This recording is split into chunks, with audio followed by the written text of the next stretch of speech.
Bienvenue à la Fédération sénégalaise de football ou à la Fédération des farces. Qui sait? Un sketch où les intrigues rivalisent avec les dribbles de Sadio Mané. Cette fois-ci, la scène s'ouvre sur un acte magistralement orchestré. Un soi-disant appel à candidature pour le poste de sélectionneur national. Les pauvres spectateurs que nous sommes avons été conviés à assister à une pièce où tout était joué d'avance sans qu'on ne le sache. Augustin Senghor, en véritable maître de cérémonie, avait pourtant annoncé avec assurance cet appel.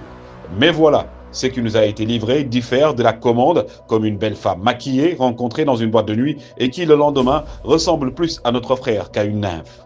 C'est alors qu'entre en scène Omar Daf, ancien international respecté, qui, avec son calme légendaire, déchire le rideau de fumée. Un appel à candidature, je n'en ai jamais vu la couleur. Simple spectateur d'un scénario cousu de fil blanc, Daf dénonce subtilement la mascarade.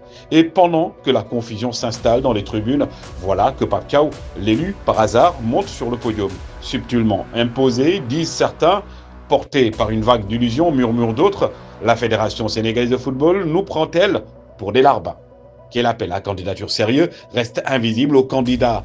Les grandes instances sportives sénégalaises, souvent plus préoccupées par les coulisses que par le terrain, semblent avoir une fois de plus sous-estimé l'intelligence collective des Sénégalais. Mais rendons à Pape ce qui appartient à Pape.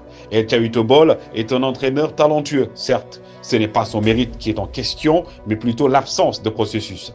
La transparence a été sacrifiée sur l'autel des arrangements de couloir. Et le peuple sénégalais, fervent défenseur de son football, en ressort une fois de plus frustré.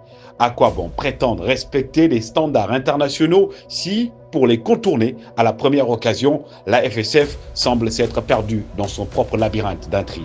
Et le football sénégalais, lui, attend toujours qu'on lui rende la dignité qu'il mérite. Alors, Pape Thiaw est là, bien encore certes, mais la vraie question demeure. Qui joue vraiment le jeu et qui triche? En attendant, les supporters regardent ironiques cette pièce d'une fiction et quelque part, Augustin Senghor et ses acolytes doivent bien sourire.